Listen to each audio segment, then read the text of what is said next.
This dude levels up just by doing small good deeds for others. Mending wounds gets him XP, and even handing out chocolate counts. But before I kill the vibe, let's kick off the story. After messing with demon powers and turning into one, our main guy got wrecked by the hero. Somebody felt bad and asked why he went full demon mode in the first place. Our MC clicked his tongue and threw some shade back. He cracked a wicked grin. Losing a life just to take that dude down. Worth it. His body turned into black smoke. But even before that, back when he was still human, he couldn't prove him wrong without going demon. Yet his soul stayed crazy tough, over and over fed to those demons.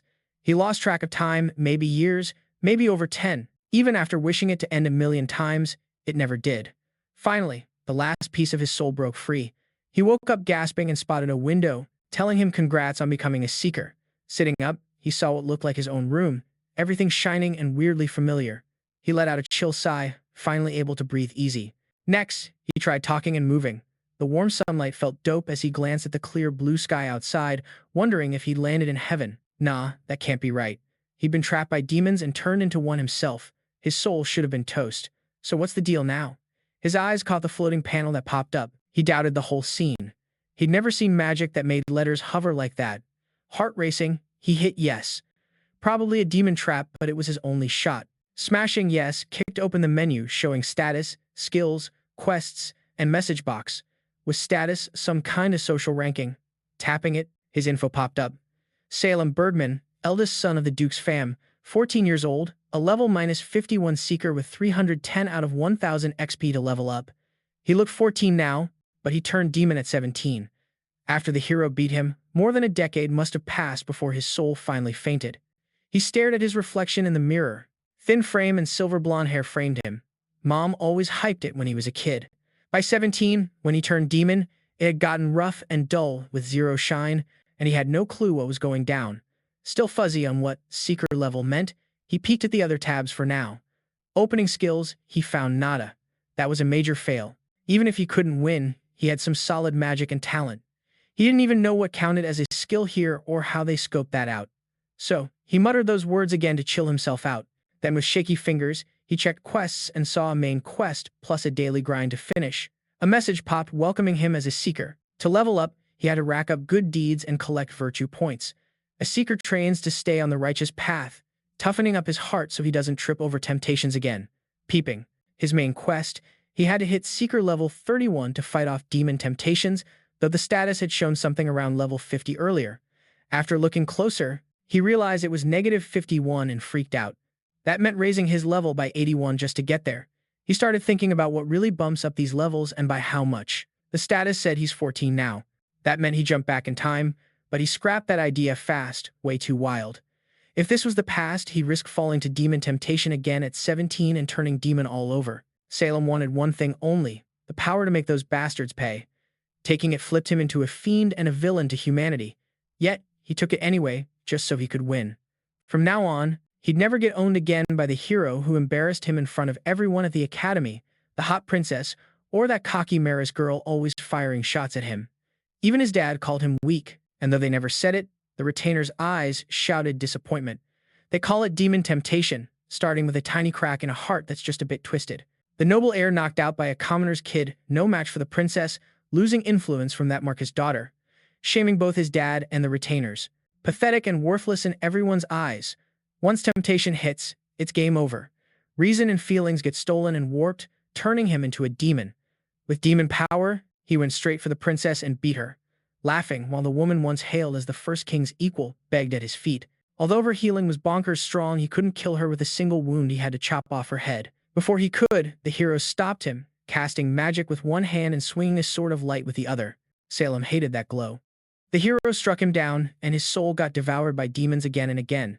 This is what happens to anyone who folds to demon temptation. His soul packed mad magic juice, and when demons gobbled it up, they hoarded insane strength, which caused the kingdom's collapse. Now, having seen the wreckage up close, he saw his fall to demon temptation as the first red flag. The barriers were already weak, letting demons sneak into the human world. If only his heart had been strong enough to resist, maybe there was a future where the kingdom didn't crumble. If he leveled up enough, he might take a totally different route than the one burned into his memory. Nah, that can't be. But still, it kinda is. Back then, he chased power but never wanted to lose himself or wreck the kingdom. Leveling up meant he had to toughen his heart, and the way to do that? Tackling quests. He clicked on the daily quest tab. Knocking out a daily prayer and doing one good deed would score him experience points every day. Once he stacked enough, his level would go up. So, he figured, why not start with praying? He put his hands together, but nada happened. Then he realized he'd never truly prayed with real intent before. Maybe it all starts with the right vibe. Suddenly, a window popped up saying the daily prayer quest was done. His experience points didn't budge, though, so he guessed he still had to do a good deed. That was kind of vague. Maybe he'd try tossing a donation at the church. Salem jumped into a carriage, headed straight for the church, checking out the dope scenery through the window. He caught himself thinking that saying the view hit him deep sounded like some old dude talk. But dude, he was only 14. Those memories stretched for way longer. For over 10 brutal years, a demon had been eating away at his soul nonstop. Every day felt like forever. Still, the sweet scenery, gentle breeze, and even the carriage's sway were pretty chill. This moment felt like a quick, sweet dream before diving back into the deep sadness. Even though he thought it might be some demon's nasty trick, as the last spark of his soul flickered, he doubted a demon would go so far to build such a real-feeling illusion. Maybe this was his soul's last flashback, and the visions were that intense. As he started to nod off, the elf sitting across from him, Katia, his guard and sword teacher, asked if something was bugging him. She was an insane swordsman pure, all about justice and crazy skilled. Even after all this time, she hadn't changed because she's part elf, which meant a long lifespan. He remembered when she bailed from the ducal house before he turned demon, because she couldn't stand his messed up vibe. If even Katia gave up on him, there's no way he could resist a demon's temptation. Salem said sorry for stressing her out. She immediately guessed that he wasn't okay and told him to head back to the castle. He said he was fine and thanked her for worrying, but she just got more puzzled and asked what was really going on. He shut her down, said nothing's wrong, and told her not to treat him like he was sick. Katia looked serious, sighed, and apologized for overstepping. She was worried because she didn't fully trust him. Realizing that, he snapped at her, so he had to chill. This time, Salem calmed down and told her he was fine, appreciating her care. Since the board warned him not to act weird, he needed to start by changing how he talked to people. He pointed at the board and told Katia about it, but she just stared, confused, asking what he meant. He pointed again, making her squint to see better, but all she caught was his finger. This weird board stayed hidden until he really focused. Since it had no name, he called it the Seeker System. When they got to the church, he handed a gold coin to the high priest. That amount could cover a commoner's living expenses for a whole month, so it should count as a solid good deed. For the ducal house, giving this daily was no big deal. With that, he could clear the quest every day. But the Seeker System threw a fit, saying he just wasted the people's hard-earned taxes. His experience points took a hit, dropping by 500, and his level crashed down to -52. He froze, totally shocked to see his level tank like that. From the Seeker System's point of view, donating to the church was straight up wasting cash, which made sense because the church back home was corrupt. Even after his body was gone and only his soul was left, he still had to watch the kingdom rot. When darkness swallowed the capital, the high priest, the church's head honcho, was the first to cave into temptation and get pulled by demons. The church's failure, big reason the kingdom fell. They always acted all righteous in sermons but were just as bad. Now he even lost experience points for donating, making that gesture totally pointless. A window popped up telling him he lost 50 XP for losing his cool and getting overwhelmed by anger, even if it was just a thought. So he pulled himself together and tried to chill out. Turning around, he bounced with Katia to stroll around town. He needed a break or he was gonna lose it for real. Walking through town, Salem caught a whiff of chocolate from a nearby shop. They stepped inside and checked out all the chocolates on display. Everything looked fire. The system had drained him, leaving his body craving sweets, but he worried it'd dock his XP again if he binged. He'd deal with that if it went down, but for now, he wanted one of everything. After grabbing the boxes, Katia gave props to his taste. That shop was buzzing all over the region. As a thanks for tagging along, he handed her a box. Katia looked surprised, but Salem insisted she take it because she always had his back. Katia smiled big and thanked him for the chocolate. A system window popped up, saying he gained 10 XP for making Katia happy. His daily quest for one good deed a day was finally done. Since he completed both his prayer and the one good deed quest, he scored a 500 experience point bonus. His level finally bounced back up to 51. Salem was staring at the system, totally thrown off that he finished the quest with just that. He couldn't figure out how the system was scoring stuff. That weird, unfair vibe felt more like some divine rule than a demon's prank. After trashing everything in his past life, he was left wondering what they actually wanted from him. Whether it's a god or a demon calling shots, he's down to follow the system and level up. The next day, looking in the mirror, even though he'd woken up at 14, he started ticking off daily quests and thought about what good deed he could pull off today. Mari, his maid, walked into his room telling him it was time to get ready. Mari had been with him since he was a kid, and seeing her now, he could still remember how young she was back then. That clicked. Girls her age would definitely love chocolates. So he handed Mari the box of chocolates he grabbed yesterday, and she looked all confused like, "What's up with this?" When he asked if she was feeling weird about it, she got chills and just accepted the chocolates right away. Waiting for the system to react, he got nada. But when he gave Kedia the gift, his experience bar went up. Still, he couldn't wrap his head around how the system judged good deeds. Maybe Mari didn't actually want the chocolates, and even when he gave something people wanted, like at that shady church, he still got negative points. So he started wondering if giving stuff the right person actually made a difference. Not sure what else to try besides handing out gifts, he figured he'd donate to the orphanage and asked Mari to get everything ready by noon after his studies and training, since he planned to hit up the city orphanage that afternoon. Even though he was kind of confused at first, Mari agreed. When Salem arrived, he scoped out the orphanage. It looked solid and well-run, so his donation there might actually count as a legit good deed. Sitting across from the director, he handed over a gold coin so the kids could get some decent food. The director thanked him and promised to use the donation wisely. Then a system pop-up popped up, telling him he scored 100 experience points for donating to the orphanage, which finished his daily quest. He pumped his fist, super relieved that donations actually counted if they helped. Deciding to keep backing the orphanage so the kids could have a good life, he told the director to hit him up if they ever needed anything, flashing a cheeky grin. Now, his plan was to do one good deed every day, low-key, while the director didn't even notice but still thanked him. Planning his next move, he hit up Salem for winter blankets since some kids were freezing without enough covers. Salem promised to have them ready by tomorrow. Besides the orphanage, there were a bunch of other welfare spots nearby. Donating to them one by one should help him clear daily quests easy. That's what he thought, but people kept pulling him aside asking for sword-fighting help. With his dad off on a campaign and his mom out inspecting, he had to handle the house. Even though he was totally slammed, he promised to get the blankets delivered to the orphanage that day. If the Lord's son shows up this late, it'd just be a hassle for the orphanage. He remembered some kids were cold, so he told a servant to take the blankets there for him instead. Having a servant go instead of him wouldn't be a problem. This should have checked off the daily quest. Later that night, Mari handed him a thank you letter from the orphanage.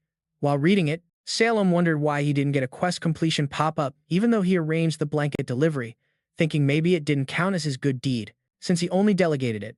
That was crazy, because if that's the case, he could do bad stuff without touching anything himself. Turning to Mari, he told her to snap the branch behind her. She hesitated, but did it anyway. Instantly, a notification popped up saying he lost 10 experience points for purposely damaging a plant. Apparently, the system even counts when you get someone else to do the dirty work.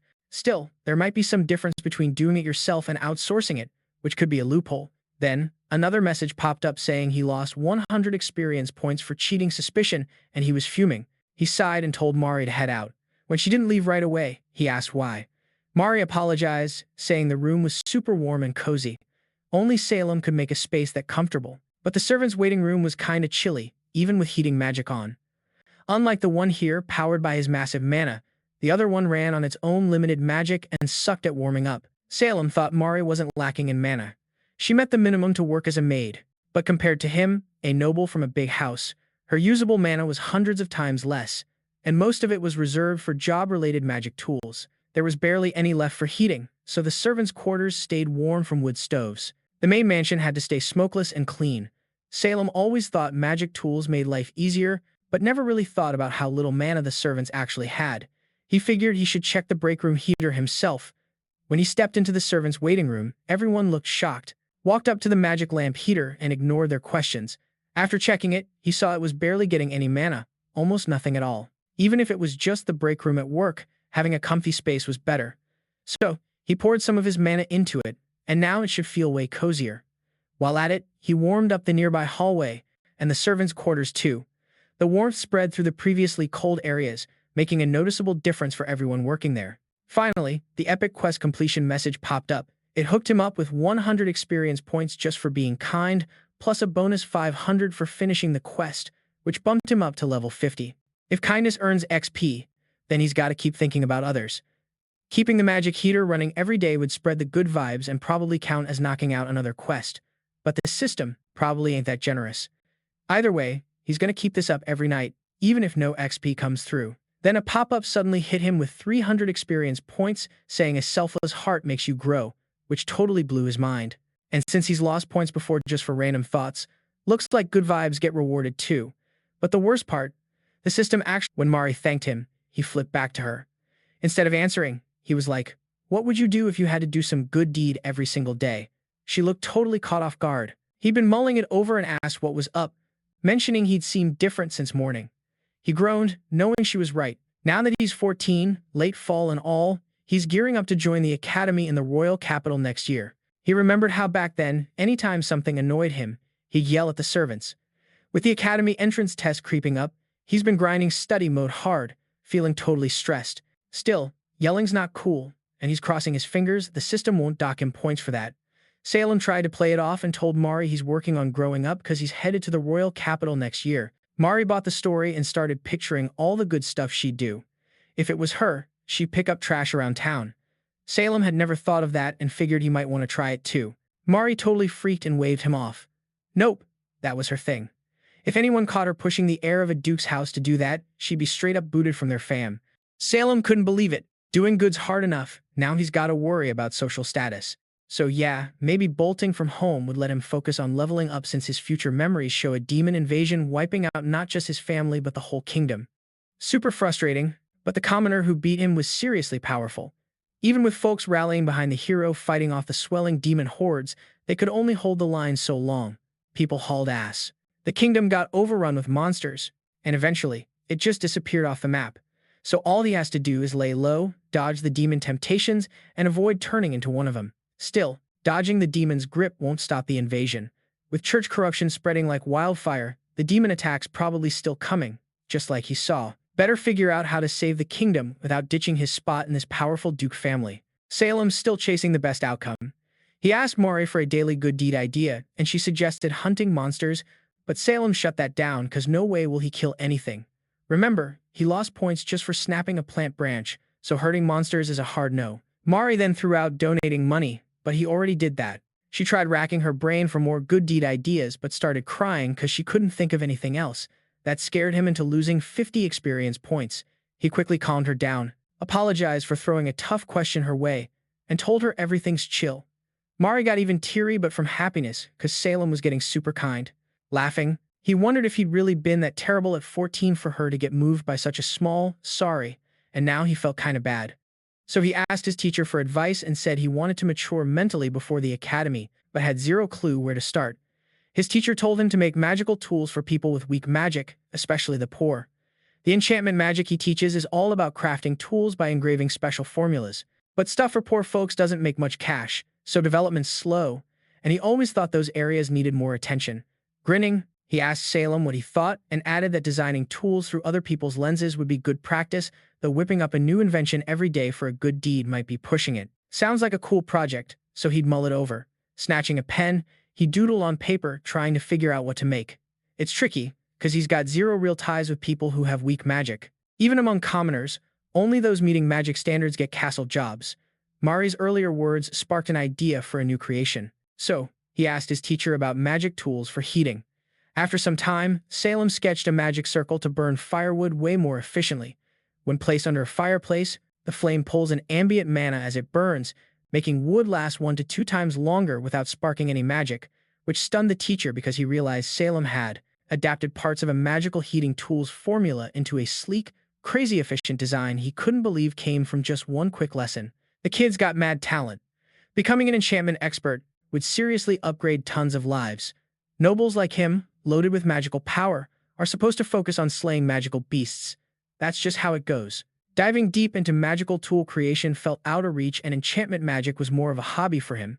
To carve out space for humans, the strongest monster slayers became nobles. His teacher always said that path required dedication beyond what most nobles pursued. Still, the idea of helping people through inventions stuck with him.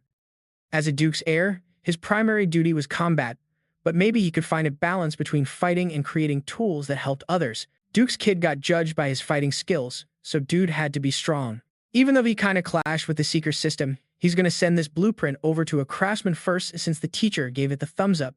A pop-up popped off saying he snagged 1,000 experience points after crafting a magic tool that upgrades his people's lives. His daily quest hooked him up with 500 extra XP, pushing him past the level to -48. The road's still tough ahead.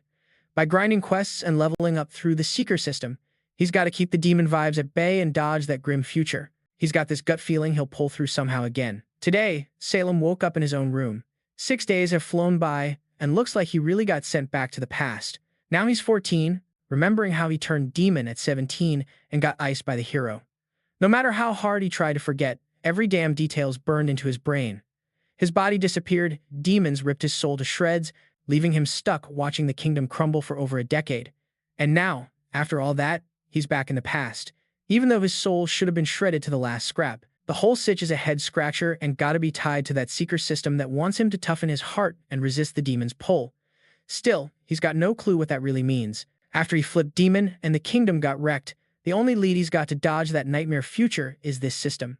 So for now, he's rolling with it, no other moves. Okay, prayer's done. Leveling up should toughen his heart. The other daily quests gotta be doing one good deed each day. Not sure what to do yet. Tried tossing some coins at the church, but nope, got docked. Tried hooking up the maid with a gift, no dice. But donating to the orphanage worked, so that's the move he's sticking with since it got some good vibes. For days, he kept giving to the orphanage. Once the orphanage had enough cash to run on, he stopped dropping gold coins. But when he tried donating the hearth stuff with his magical tools, it showed that overdoing it didn't score any points. He just had to give what was needed, no more, no less. Back at the duchy, Katia handed over a pile of papers and told him that from today on, his real-world training starts with a monster hunt she's joining. They assigned him as the boss and the coachman to keep tabs on him. The hunt's gonna last 2 days and 1 night to a village where monsters have been wrecking stuff, and Salem's gotta finish 2 daily quests during the trip. So fingers crossed he can knock out 2 good deeds each day, probably by helping villagers caught up in trouble. He strolled toward his squad lined up in front of him. As he approached, they greeted him all hyped. After throwing back a "what's up," he told them to crush it today on their real-world training so everyone can ace next year's academy entrance test. Told them to keep sharp and hustle hard from today on.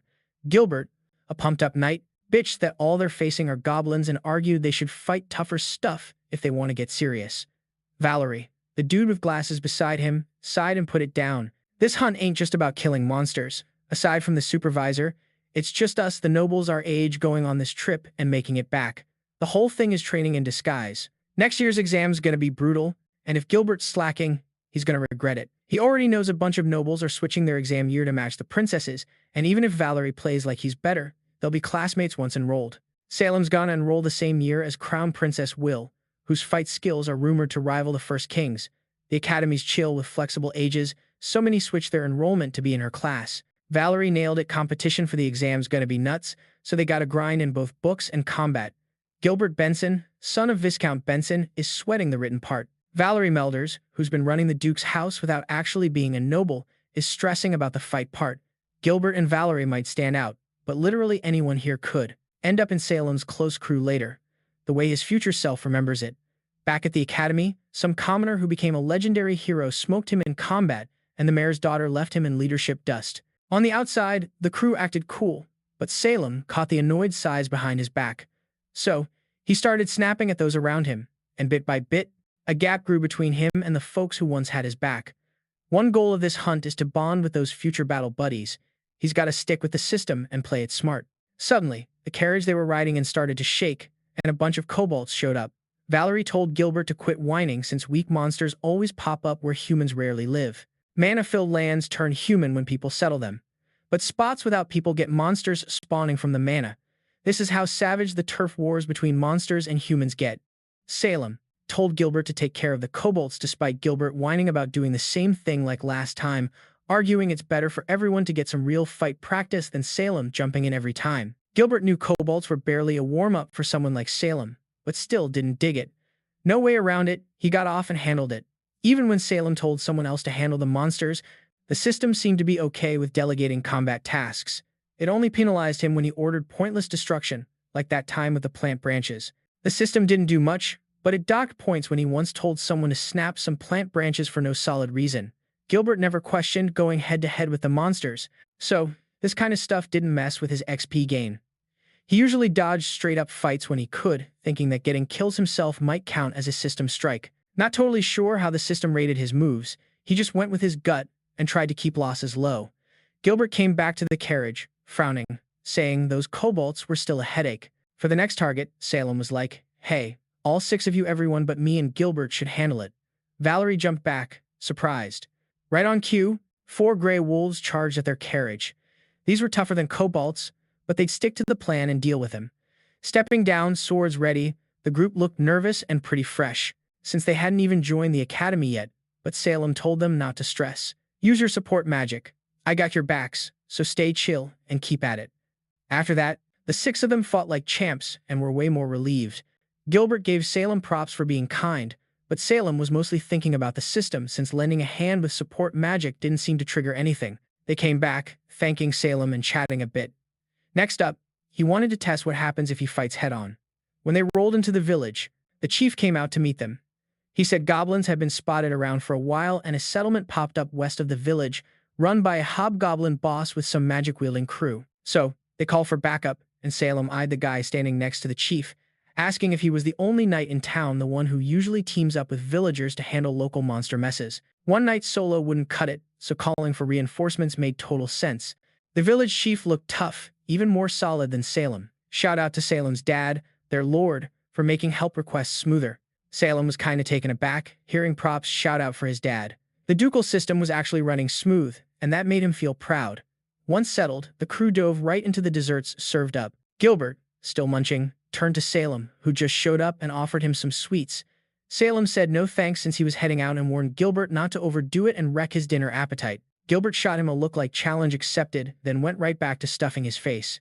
Salem bounced, thinking about how he still had to wrap up the daily quest for today. Hearing the stove was busted, he headed to the kitchen to check out the enchantment plates inside. The runes were smudged and kind of faded all over. The fun part was figuring out how to fix them. Boom, done in a flash, then a pop-up hit the screen. A notice said he earned 100 XP for fixing a villager's magic tool, and since he nailed both daily quests, he got 500 bonus XP, leveling up to level 46. When Salem asked eagerly if anyone needed a hand, the village chief was curious but honored to handle the repairs himself. Salem told them not to sweat the thanks because he was really into enchantment magic lately. A stove still working even though the magic faded showed mad skill from the maker. He thanked them for the cool experience, and just like that, he finished his daily quest. The village chief was super grateful, and the chef behind her, waving a pan, got inspired by Salem's words and promised to pour her soul into dinner tonight. The next day, Salem fixed another magical tool and asked the village chief if there were more chores to do. Last night's move was spot on to complete today's daily quests. He scored 100 XP for fixing a villager's magic tool and 500 more for the daily quest, hitting level 45. Getting stuff done here was way smoother than back at the castle. While strolling through town, he noticed the monster defenses were busted in several spots, the earth and magic barriers cracked or faded. The villagers could probably fix them up bit by bit, but he figured he might as well patch them while he was around. Thanks to that, he grabbed another 100 XP. Salem stared wide-eyed at the screen. Hard to believe he used to snoop around the castle every day looking for something useful to do. Now he saw that doing good involves jumping into people's daily lives. Turning away, he heard someone sprinting up. The village chief showed up, shocked to see him so early and that he'd already fixed the wall for them. "No biggie," he said. "Wanted to get it done before the hunt, just a few fixes.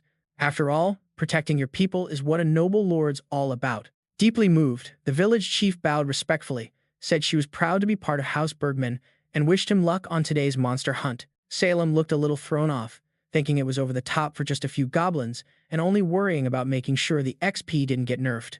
Salem and the gang finally kicked off their monster hunt. They scoped a goblin horde from a distance, with a giant sword-swinging hobgoblin boss, 2 goblin mages, and around 30 goblins total. Noticing the weaklings hanging on the edges, he figured even sidekicks in training could take them out without getting hurt. He told them to circle around the goblins. No mistakes. Spotting the weak ones hanging on the edges, he figured even the rookies could clear them without a scratch. Told them to circle those goblins tight. Salem got spotted and said he'd handle the boss while the rest kept the others from bouncing. Gilbert was in constant motion, striking where the goblins piled up. Salem charged ahead, throwing a buff spell on himself, then barreled straight at the big boss. A goblin shooting from the hill angled an arrow, but it clinked off his shield because ranged hits were kinda predictable. Salem then iced the goblin solid with his magic, but he noticed his experience dropped by 100 just for beating a monster it wasn't free. When he reached the boss, he swung his sword, combined with magic, and took it down. Another notification popped, showing another 100 experience points got cut off. Two goblin mages started throwing spells his way, but his magic skills blocked their shots perfectly. A quick flick of his finger let him parry and shoot back with an ice bullet, costing him 200 experience points.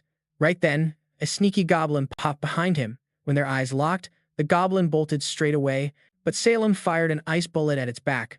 Another pop-up said his move cost 1,000 experience points. Salem had to double-take, thinking his screen bugged, because it usually deducted only 100 per kill. The in-combat tag vanished, leaving it as a plain monster. Guess that meant he finished off the ones that ran. It's kinda cliche, but another goblin with a sword tried to sneak up behind him, so he froze it fast. This time, he only lost 100 experience points. Finally caught on now. Everyone was duking it out with goblins. Gilbert chased the runners while Salem silently cast spells to freeze any escapees. As usual, Gilbert yelled out to the others that Salem left them some leftovers and told them not to slack. Katia slid up behind Salem, watching him. She kinda didn't need to supervise with him there, but she must have wanted him to flex that sword skill she'd been teaching. His spell-throwing way outpaced his sword game, which was wild. Katia was right. Even in his future memories, he was sure he'd outpace that hero in spell speed and spell count. This round, he purposely tried swinging the sword. If he went full magic, he could lock down a whole horde instantly, but that would cost a ton of experience points. So, he avoided going solo and focused on leveling up his crew, which was pretty smart. Framing it that way, he could dodge the bulk of monster kills and have others fight while he supported from behind. He threw down support magic and pushed them to prove they could stomp the goblins. Earlier losses pulled his level down to -47. When the hunt wrapped up, he praised their skill-ups and hoped they'd back him up next year in the capital. Their hype, "We got you," shouted at him caught him off guard. Confused by their energy, he barely moved, letting them do all the heavy lifting. Were these guys secretly battle junkies? Turns out, killing monsters eats away at his experience. Taking lives goes against the Seeker's code, even if those creatures threaten humans. So while he keeps leveling as a Seeker, he can't flex on being a marshal anymore. They just gotta accept the system's rules. It dishes out experience for good and bad deeds based on its own logic. Thinking like that might keep him from losing his cool. Salem kept mulling over the system after they got back to the duchy. In the village, hitting the one good daily goal meant just vibing in everyday life. Pre-sign up time had his schedule packed with study plans, so he was pumped hearing his dad was back home. Duke Bergman, his old man, was rarely around cause of castle checks and expeditions, so Salem went straight to ask him to cut down private tutoring time. He wanted to figure things out on his own, not just copy tutors. His dad wasn't vibing with that. The Duke said he was just a kid, and a brat like him should pipe down and listen to grown-ups. Salem shot back that what he learned from tutors was just for show and wasting time was dumb. The Duke snapped back, telling him to know his place. They didn't just throw one fireball but several at him, and Salem panicked because they were indoors. Dodging would wreck the furniture, especially that killer display shelf. Not about to watch some masterpiece get trashed, he threw up a shield. The ice wall called the Bergman Barrier popped up instantly. The Bergman Barrier is a signature magic refined through generations by the Bergman Dukes. Salem was only 14, so he shouldn't even pull off such a fast spell. That skill came from memories of hardcore training up to age 17. The Duke smirked, realizing Salem wasn't all talk after all. When his dad drew his sword, Salem quickly said they should take this outside because the furniture here was more valuable than human lives. Suddenly, a pop-up showed up, saying he lost 100 experience points for taking life too lightly. Frowning, he said it was just a figure of speech, but the system slapped him with another 50-point loss for a bad attitude. Clenching his fist, Salem knew he needed to chill. For now, he had to focus on not wrecking anything else. Holding a sword in one hand and casting a spell with the other, the Duke told Salem to. Wasting time flexing at school and showing off wasn't smart. The Duke barked that he needed to know his place. They didn't just throw one fireball, they lobbed like 3, and Salem freaked because they were stuck indoors. Dodging that would wreck the vibe and totally trash that sick display shelf. Not about to watch something that rad get wrecked, so he threw up a barrier to shield it. The ice wall was the Bergman Barrier, and Salem popped it up in no time. That barrier's a crazy refined mix of magic, passed down through the Bergman Duke fam for generations. At 14, Salem shouldn't have been able to cast that fast. That kind of skill came from grinding out hard training till 17. The Duke smirked, guess Salem's not just talk. When he saw his pops pull his sword, Salem hit the brakes, asking to take the fight outside, because this fancy furniture was apparently pricier than human lives. Suddenly, a window popped up, telling him he lost 100 experience points for messing around with life too casually. Scowling, he said it was just a figure of speech, but the system took another 50 XP for his lame attitude. With his fist clenched, Salem had to chill. For now, the main goal was less damage to the furniture. Left hand doing magic, other hand gripping his sword. The Duke told Salem to try putting up the Bergman barrier again. Dude's always totally wild. Down the line, it's actually him, not his reckless pops, who caves to a demon's lure and ends up the demon lord. And the father from the future fought hard to protect his people from the demon and sacrificed himself. People are crazy complicated. But he barely sighed and threw up an ice wall to block his dad's attacks. Running on empty, he managed to activate the barrier using his memories. But in this 14-year-old body, he just didn't have enough mana to keep it going. Eventually, the Duke stepped back, admitting Salem had really thought it through and kept the documents safe. He also pointed out that Salem got his mom Erica's looks and vibe, and then laughed, saying the only thing Salem inherited from him was his voice. Sitting off to the side, he looked wiped out.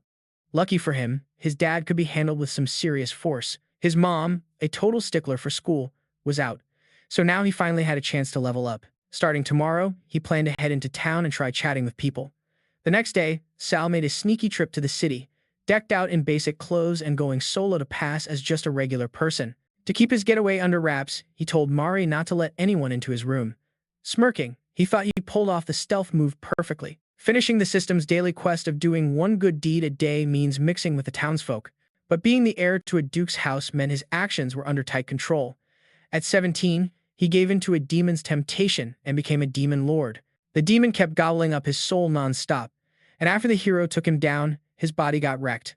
Watching the kingdom fall apart for over a decade, he figured his soul would finally fade away and be free. But somehow, he wound up back when he was 14, and a mysterious system appeared, telling him to level up his seeker rank, dodge evil moves, harden his heart, resist demon temptations, and stop that awful future.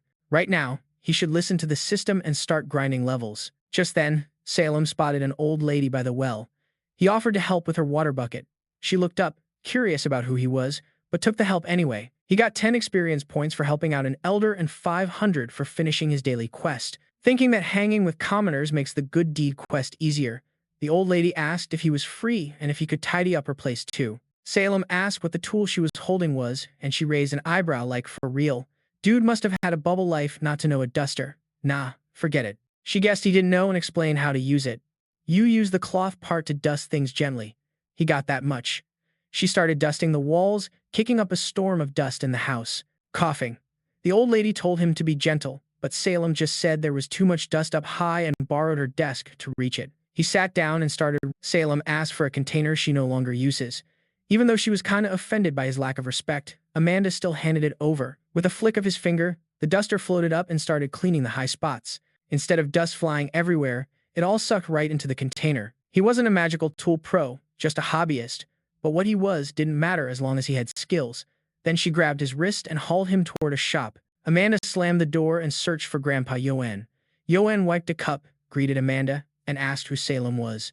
Without answering, she dragged Salem over to a rusty old box and asked him to fix it. Amanda told him to check inside. Though he didn't know much about the parts and the magical markings were faded, he scribbled a spell and patched it up. Amanda cheered when the music box started playing.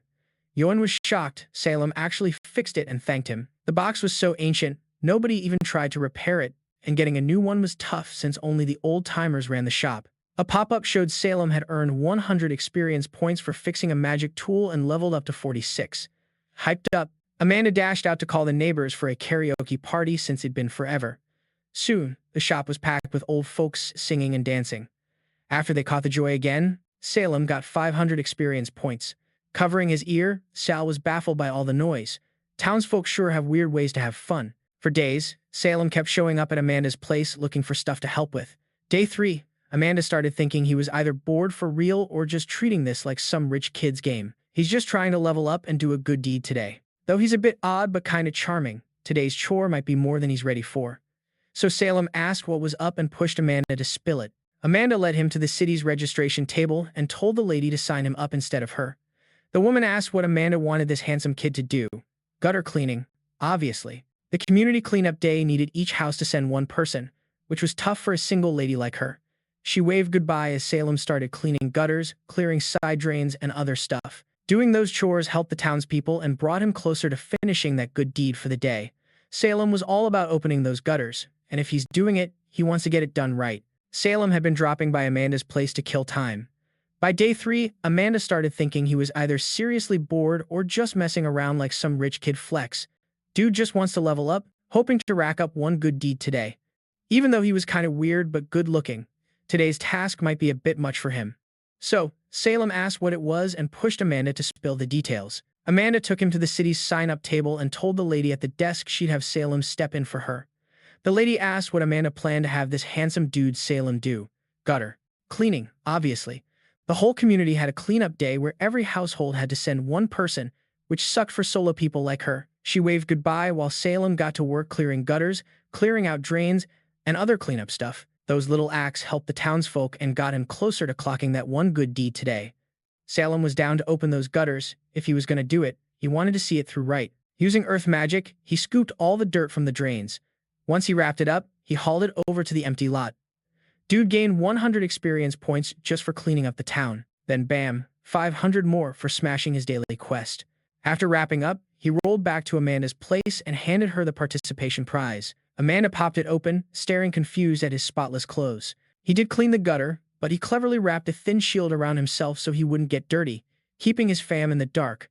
With a sigh, she offered him a cookie for showing up. Salem shook his head. No thanks, because he wasn't hungry. Mission accomplished, so he's bouncing home. Amanda called him out for acting all ungrateful, saying if someone hands you food, you gotta at least flash a smile and try a bite. Salem was clueless why she suddenly turned all loud. Still figuring out this whole do one good deed a day thing, he decided to stick with her and pick up some regular folks' manners. He took a bite and realized the cookie was actually pretty fire. Amanda said when someone hooks you up, you gotta accept it and say thanks, way better vibes. She cleaned Amanda's gutters, but Amanda never once threw her a thank you. Getting annoyed, Amanda groaned and kicked him out. Amanda wasn't messing around. She knew how regular people lived and had clout in the community. By fixing up problems around town, he racked up experience and leveled. A new year kicked off. Salem hit 15 and was chilling at level -1. Cleaning was a breeze for him now, not just at Amanda's, and he leveled up to a legit handyman for the whole town. He bagged 10 experience points for cleaning Amanda's pad and 500 for finishing his daily quest. He jumped from -1 to level 2, skipping number 1, out of the red zone, and even unlocked a new skill. Dude felt like he was straight up living the dream. Amanda, peeling an apple, joked his head's always in the clouds. If something good happens, she's down to celebrate. Then she handed him an apple. Salem sat down, chowed the apple, and checked the system window. He leveled from -1 straight to 2, no stopping. He remembered leveling up now probably needs the next level times 100 experience points. Easy first steps, but things get tougher later. Curious, he dived into the new messages and skills and grabbed a healing skill the system gave him, ready to use from the skill screen. For now, it's basic healing, patching up small cuts and scrapes. Salem wondered if this healing skill was different from regular healing magic. Wanting to test it on himself, he realized his magic was so strong, little wounds healed instantly. The only option: ask Amanda if she knew anyone with a fresh little boo-boo. 1 second, he was mumbling to himself. The next, he was blurting out nonsense, saying he could heal now and wanted to put it to the test. Amanda rolled her eyes and told him to chill, saying skilled healers are rare, but maybe if it was him, all bets were off. She grabbed the apple-peeling knife and sliced her finger lightly. A tiny scratch popped up. Salem's eyes got huge. He didn't expect her to really do that. Amanda told him to hurry and fix it before it started bleeding and became a pain. The system said he'd unlocked a healing skill, but he had no clue how to activate it. Usually, with magic, he feels how to move mana naturally, but this skill gave no hints. Then a window popped up, saying, "Hey, there's a treatable wound, want to heal it?" Salem smashed the yes button. Just like that, Amanda's scratch disappeared. Boom! Skill confirmed, and it turns out he couldn't heal himself, cause the system auto-handled it. Even after healing others, his experience points didn't budge. He figured that intentional injuries probably don't count and asked Amanda if she knew anyone hurt. She recalled the kids in the empty lot always covered in scrapes. They bounced from her place so she could point him to the spot. His status screen showed 2 newbies, mana point and healing skill proficiency. He had some detective work ahead to figure out what those numbers meant since the explanations were pretty vague. They finally hit the vacant lot where kids were running wild. Amanda said those little rascals were always loud, and one kid waved at her, asking who Salem was and if she found a new hottie. Amanda shot back, warning him not to spout silly stuff. The kid teasingly called her creepy. A system window popped up, alerting Salem about a treatable wound and asking if he wanted to heal it. Salem called over the kid who made fun of Amanda and asked to see his knee. It had just gotten scraped from a little trip. In no time, the cut vanished. The boy stared, stunned, because Salem looked like a legit cool big bro. Healing that scratch scored him 100 experience points. When the kid asked his name, Salem realized Amanda hadn't asked for his name in 2 months, and he hadn't brought it up either. Rocking no name was kinda a hassle, so he figured it was time to pick a chill fake name. He thought of one, Gone Bay. The kids were pumped to know his name, but Amanda looked kinda skeptical. Whatever, it didn't really matter. She was just heading home after leaving the kids with Salem, who patched up every scratch they had. Salem earned 100 experience points for each healing, and eventually, before long, the scrape on his knee vanished. The kid stared at Salem like he was some awesome big brother. Healing the kid's scratches scored him a clean 100 experience points. When they asked his name, Salem realized Amanda hadn't asked in 2 months, and he kept quiet too. So if he wanted someone to ask, he had to bring it up himself. Now he figured rolling without a name was kinda a pain, so it was time to pick a chill fake one. Okay, he settled on Gone Bay. The kids were hyped to learn his name, but Amanda looked kinda skeptical. And now he figured rolling without a name was a pain, so it was time to pick a chill fake name. Alright, he came up with one. It's Gone Bay. The kids were hyped to know his name, but Amanda looked kinda iffy. Whatever though. She just bounced after dropping the kids with Salem, who patched up every scrape they had. Salem racked another 100 experience points for each healing, and eventually, he leveled up hard, jumping from level 2 straight to 4. When he rolled back home, his mana tanked from like 5,000 down to about 900, but his healing skill shot up from 13 to a solid 97. He finally unlocked the ability to use skills today while patching up the kids, and he started wondering what skills and mana points really meant. Mana points seemed like some kind of number showing how much magic juice he had, and skill use was managed automatically by the system, but it still sucked up his magic power just like normal spells. He was trying to figure out if mana points meant his max magical juice and if that was a lot or just meh, since he had 0 experience to compare it to. Patching up minor scrapes on 10 kids sucked his mana dry real fast. The same injuries would barely cost him any magic if it was just on himself. Healing others was some special skill, but mad inefficient for sure. Doing the math, fixing wounds like those would eat up over half his max mana, so it was straight up useless for real use. He stared outside the window at his healing skill stat. Now it was clicking. That's exactly what the healing skill proficiency stat was for. As it goes up, the magic gets way more efficient. The system explained none of this well. To dodge the worst case, he got to figure it all out himself. Planning to start testing tomorrow, but for now, rest was the move. Next day, he came back to check on the kids and try out his healing skills, but nobody was hurt because he'd fixed everyone the day before. Salem looked kinda stressed, so the kids asked if he was just healing people to be cool. And when he said yeah, they told him to scope out other hangout spots. Even though kids can't roll into rival groups' turf, he's got free roam everywhere. Even normal kids got their own spots. Those groups made it easier to find folks. He hollered at the kids chillin' in the snow. He patched every scrape they had and stacked a couple 100 experience points. Kept healing 10 kids today, noticed his mana burned way less than yesterday. Higher proficiency makes using mana smoother. Only about 4,000 mana points got drained, and his healing skill proficiency jumped to 137. He might unlock some dope healing skills later, so focusing on leveling up his healing proficiency was the plan from now on. After a few days of patching people up, he was almost hitting level 10. If he stuck to his usual rounds, there'd always be someone needing a heal. At that pace, his skills were bound to get mad better. Right then, priests from the church showed up behind him. The lead priest straight up asked Salem if he'd been faking healing people lately. Healing magic was sacred church stuff, and Salem wasn't part of their crew. One kid sighed and said the church only helped rich folks. Even the kids were calling them out. The priests used to hit up the castle all the time asking for charity for the poor, but that stopped. The priest held out his hand, telling Salem to roll with them for a special baptism. As a healer, Salem would get his proper spot in the church. Salem straight up refused because he wasn't about taking anything from those who snatched experience points from Donatin. When the priest got mad and threw threats, he stood his ground. Masked up, he couldn't reveal who he really was. Even though he's the oldest son of some ducal family, using his magic, he scared off the 3 priests. They dipped, tails between their legs. Salem sighed, thinking his magic might have freaked out the kids, but they just watched him, hyped and shouting him out. That gave him relief. Next day, chillin' in the city, Salem got boxed in by church agents and sighed because the setup was so obvious. A sketchy alley out of sight, and dudes decked in all black could only mean one thing. They were trying to hide who they were. He knew they'd keep quiet if they found out his real identity. He decided to ball out and threw up his ice wall barrier. The roved guys instantly recognized it as the Bergman barrier. Salem didn't know who sent him. He wondered if they'd be ready to own it if anything went sideways. A dude spotted him and told the captain. So they bolted. Salem finally exhaled, hyped they bounced after just throwing shade, cause a fight coulda cost him XP. And those church jerks were still dead set on keeping every healing mage tight in their grip. After patching up the kid's wounds, he hit level 10 and unlocked a fresh skill. That night, back home, he checked it out. It was a stamina boost skill that helped people bounce back stamina after being wiped by sickness or something alike, but it didn't fix the actual illness. So, the system threw him a warning to watch out.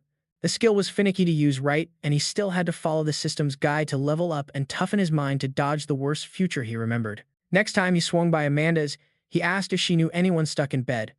She reacted like he just dropped some wild news and asked if he could heal him. He told her he couldn't, that he only helped bring stamina back. They burst back into Jan's shop, and Amanda asked if his granddaughter was in the back. Jan panicked and told them to keep it down, since his granddaughter Sophie had been bedridden for days. Amanda, as always, ignored him and loudly called out that they were coming in. Sophie was lying weak on the bed and said sorry she couldn't sit up because she was drained today. Salem stepped forward and, since stamina could be restored, he hit her with his new skill right away. When it kicked in, Sophie sat up, looking dazed at how much better she felt. Jan rushed over and asked Salem if he could cure illnesses too. Salem shook his head. His ability just supported stamina and gave temporary strength. Sophie, totally confused about how much better she felt, Jan dashed over to Sophie and then asked Salem if he could cure illness too.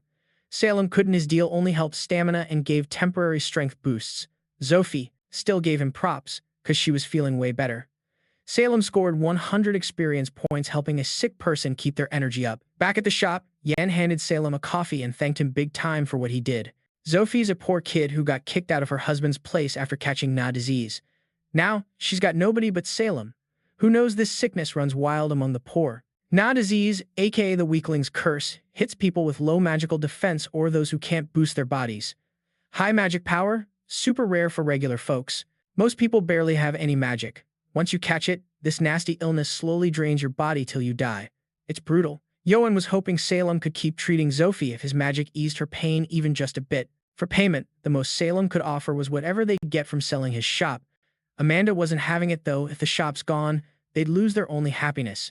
Salem laughed as he sipped his coffee. Cash didn't mean squat to him since healing gave him experience, and that was enough. Plus, karaoke was Amanda's whole vibe. Feeling touched, Jan squeezed Salem's hand and thanked him over and over. Treatment kept going. A month later, Salem and Amanda swung by the shop and caught Sophie shoveling snow. She looked alive and kicking, thanks to Salem, and said she didn't even feel sick anymore. Salem reminded her that his skill didn't actually cure the disease.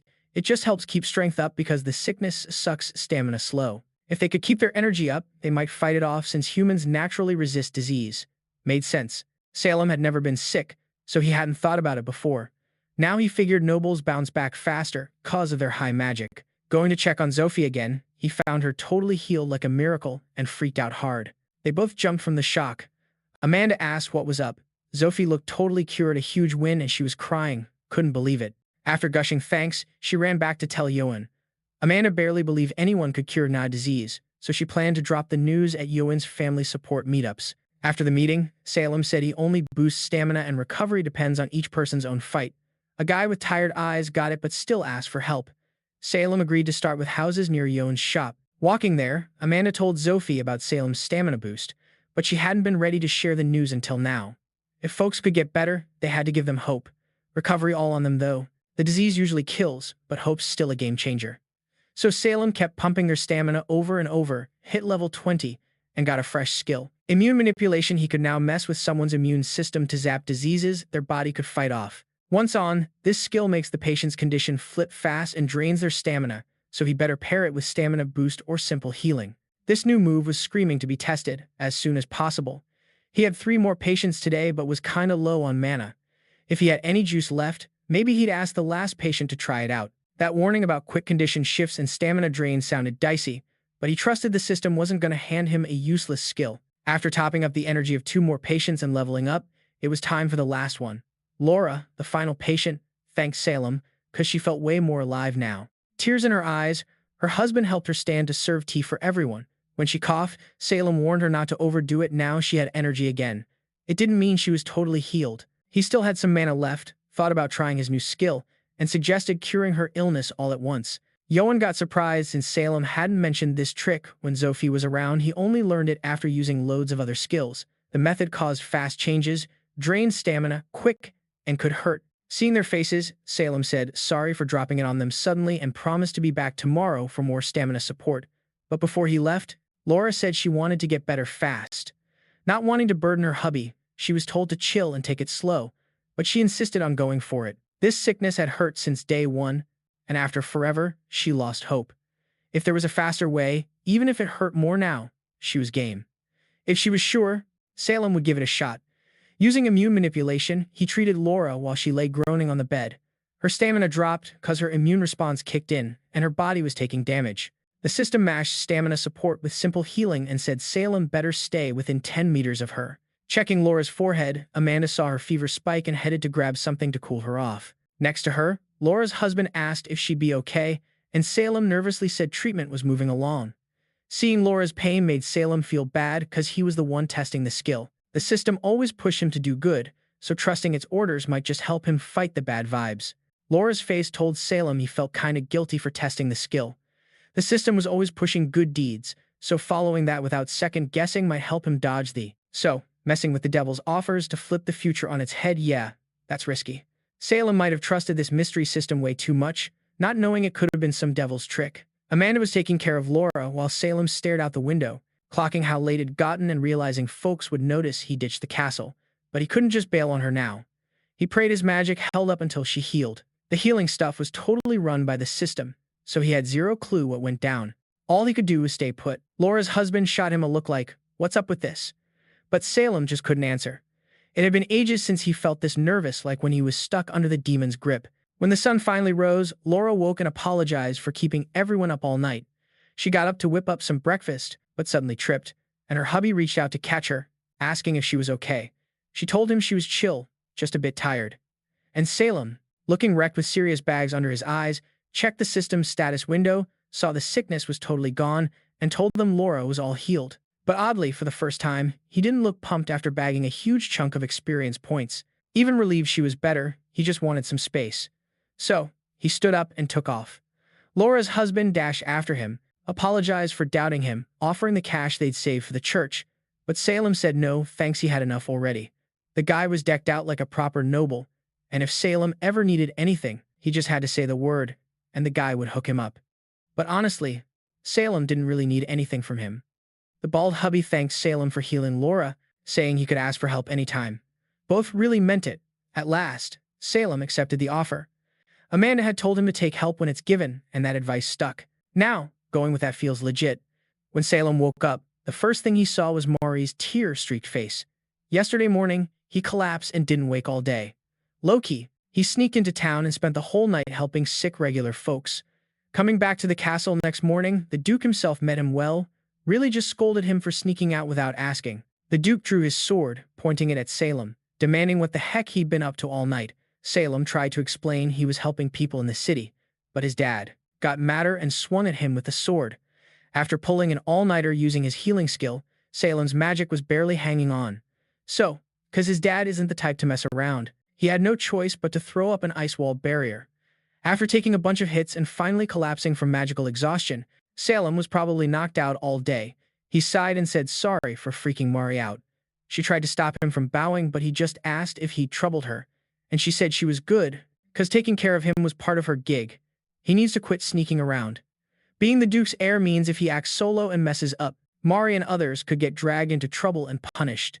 At the training grounds, Salem met his dad face to face, who sighed and said if it weren't for his mercy yesterday, Salem would be dead. He said he was giving him a second shot and warned that talking back means showing real strength. Fired up, the Duke lunged at Salem, hands glowing with mana. Salem buffed his own strength and dodged his dad's non-stop attacks. Going head-to-head would burn through his mana like last time, so he had to dodge as much as he could while holding up his barrier. This pissed the Duke off. Salem's mana flared, forming a massive fireball, putting him in deep trouble. He thought he could dodge that too. But with tons of servants in the castle, there was no way around it, so he braced himself and cast an ice wall. The fireball smashed his barrier and nearly wrecked his mana. At level 15, his mana couldn't compete with his dad's power. No fire attack can break an ice wall, so he could handle that fireball no problem. After breaking apart the fireball, Salem froze his dad solid with ice magic. The Duke busted out like it was nothing. He smirked, clearly impressed by his son's strength, while Salem was freaking out, begging for mercy since one slip-up could spell disaster. But his dad just laughed and gave him props for getting stronger. A few weeks back, a church messenger came by saying Salem had a knack for healing magic and they wanted to recruit him. Salem couldn't believe what they were up to and, naturally, the Duke was all nah. The church folks were rude and persistent though. When Salem didn't come back 2 nights ago, the Duke instantly thought church, almost blasted a full-power fireball at their front door, then asked if Salem really had healing magic. But Salem didn't have healing magic, just a healing skill. Saying yes could have triggered a system lie alert. So, he said Salem could only mend small cuts and illnesses, which was kinda annoying, but whatever. The Duke sneered, saying healing magic was useless for nobles. Then, ironically, Salem secretly left the castle to heal the poor folks downtown, enjoying his perks, which was total hypocrisy. Harsh as it sounds, most nobles probably think like that since healing magic is rare and only fixes minor stuff. Plus, strong nobles heal themselves anyway, so they don't care about it. If this healing skill could outdo a noble's natural regen, that'd be a game changer. And nobles with crazy strong magic just heal themselves, so they don't really care. If Salem's healing could top what nobles naturally did, that would be next level. Salem totally shot down his dad's opinion, saying his real goal was to handle as many cases as possible. With enough practice, he'd be able to fix injuries that just couldn't heal on their own. The Duke thought that dream was straight up crazy since no mage in their whole country could pull off magic that advanced. Salem just smirked, feeling pretty confident as the firstborn in a Duke's family. One day, he might actually pull it off. His dad cracked a grin and said Salem was cocky.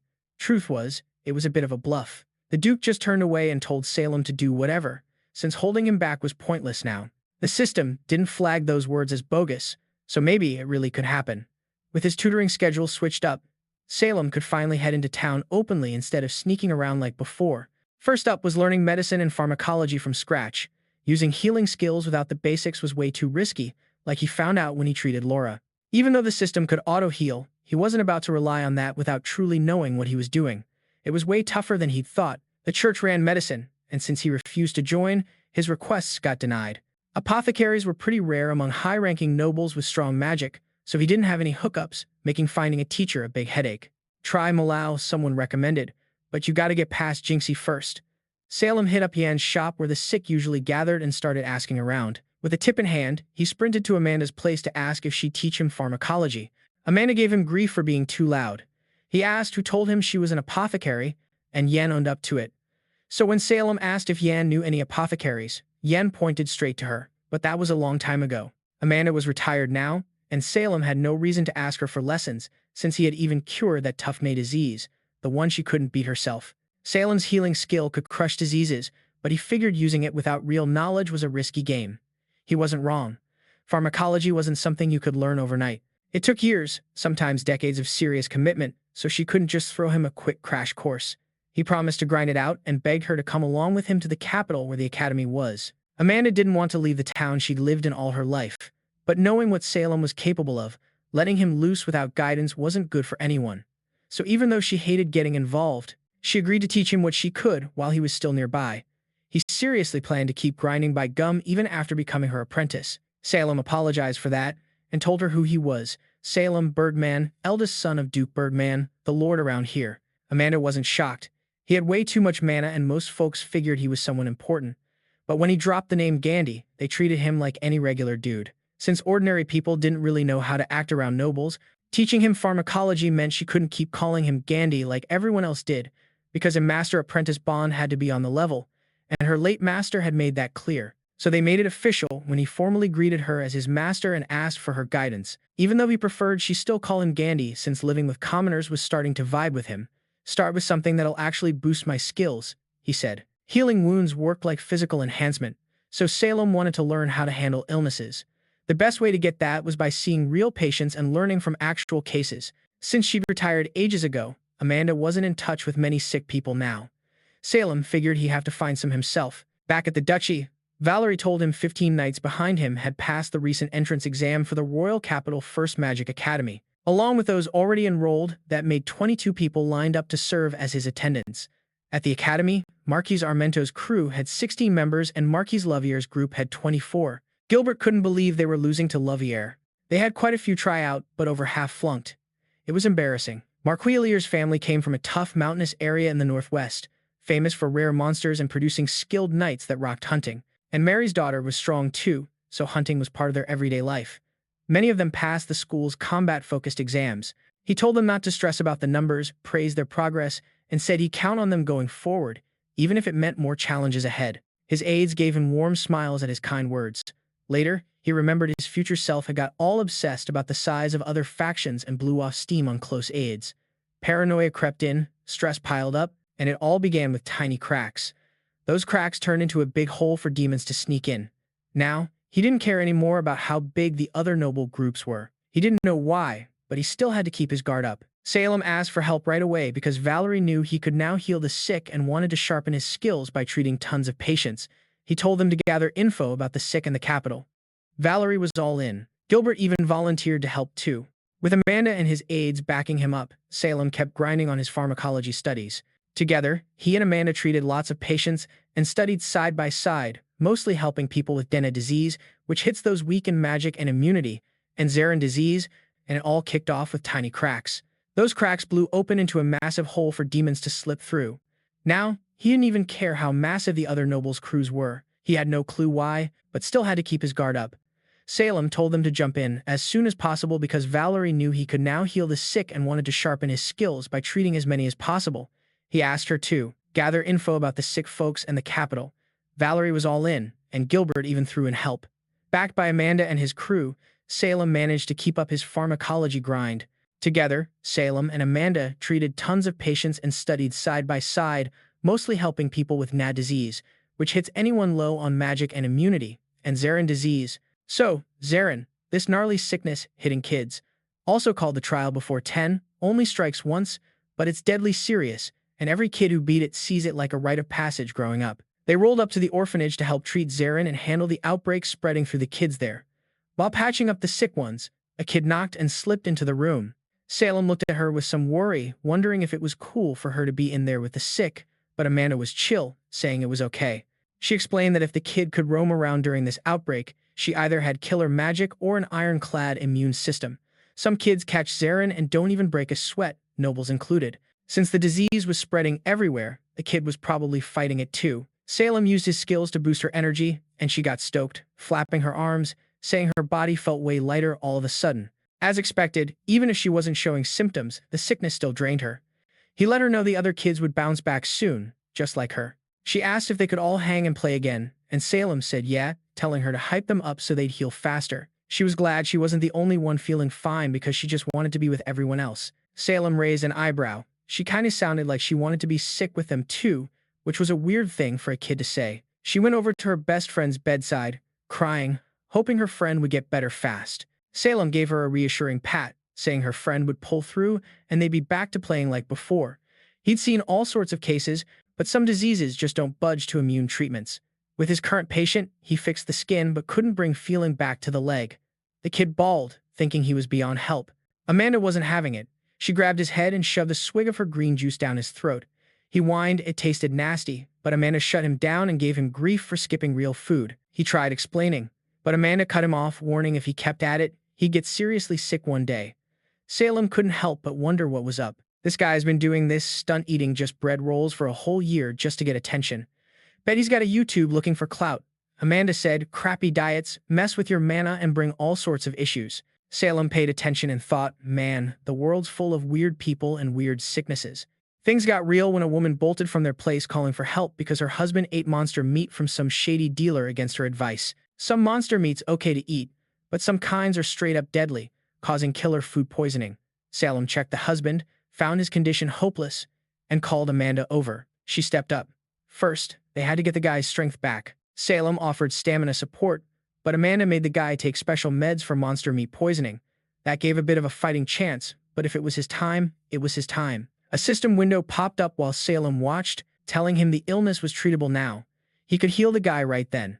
When the dude woke up, he thanked them before they dipped. Monster meat's supposed to flush toxins, but people still dropped dead after taking it, so loads of folks thought it was bogus. Thanks to Salem's skills, they proved the medicine really did detox, which was a relief. This made him vow to hit the books harder so he could mix the medicine with his healing better. On that note, he asked what the main ingredient was. Amanda laughed darkly and said it came from this frog-like beast. Its poison glands, if handled right, turn into medicine. Even though the creature's weak, it only shows up near Bergman's turf, making the medicine crazy expensive elsewhere. If he was going to the capital, he'd better prep some here. She offered to teach him the ropes. Salem thanked her and chuckled, saying making meds from frog monsters made her sound like some storybook witch just fitting for her. Amanda fired back that he was the real magic user between them. After soaking up loads from Amanda, Salem kept leveling up steadily. Seasons changed from winter to spring, and he finally hit level 30, hitting his first quest target. He learned a fresh skill called forest bathing, and his next big goal was hitting level 50. At this pace, he'd get there in about 3 months. Joining the Royal Capital Academy would flip his world, so he wasn't sure how that'd go. He checked the system window and saw his skills rack up. They were rare moves with limited uses. His healing skills included quick heal, patching small cuts and scrapes, vital support to recharge stamina, immune to cure illnesses handled by immunity, and parallel cast to hit up to 7 people with immune at once. His other skill, forest bathing, pulls extra life energy from plants to kill hunger. If he wanted power solid enough to fight demons, he'd have to grind more. First up, level 50 to unlock a holy attribute that cancels out darkness. The day to head out came, and the servants handed Salem roses and dropped encouraging words. Even the couple he helped with disease showed up to send him off. Since he needed a favor, Salem brought up the old promise. The guy was down instantly, saying he'd do anything in his power. Salem leaned in, whispered Nagy in his ear. The data bounce came, and the servants handed Salem roses and hiked him up. Even the couple he helped beat disease back then popped by to send him off. Since he needed a favor, Salem brought up that old promise. The dude agreed right away, saying he'd do anything in his power. Salem leaned in close and whispered Nagy into his ear, and grabbed the flower he brought, which made him let out a low, impressed awe. Salem healed folks without expecting jack in return, and even when he needed a favor, it was always for someone else's benefit. People like him are straight up rare these days, but Salem just waved it off, saying they were hyping it up. Yoann and the crew rolled up to hand him flowers and big thanks for all he did. Even Sunder Amanda chipped in, giving him flowers from her own garden, probably handpicked, though they were starting to droop. He threw down some vital support magic to save the balloons from dying. Salem stayed quiet, wondering how long everyone had been waiting on him. The kids rushed over to thank him big time and send good vibes for his time at the royal capital. Salem smiled tight, clutching a bouquet that meant the world to him, so he made sure to boost each flower with vital support magic to keep them fresh. Even the system seemed hyped about him bouncing. He glanced back one last time, gave a big thanks to everyone, then dipped. This year, the kingdom's crowned princess is hitting up the royal capital's first academy of magic. Big shot nobles all over the country sent their kids, hoping they'd click and roll with her squad, and Salem's one of those kids. Walking down the hall, Gilbert heaved a relieved sigh that the entrance ceremony was finally done. Salem laughed and gave him props for keeping his cool the whole time. Valerie jumped in, saying Salem was being too chill on Gilbert since his behavior was just basic stuff.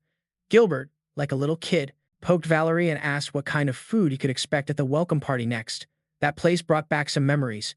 Gilbert looked at Salem, confused, and asked if he'd been there before. Salem tried to whip up a lame excuse about seeing it in a guidebook.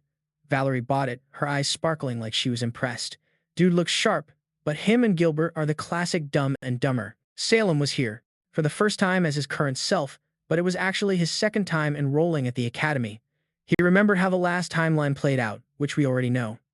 Anyway, here's the quick backstory. During winter in his second year, he gave in to a demon's temptation, turned into a demon lord, and got taken down by the hero. He died at 17, his body turning into black mist and disappearing.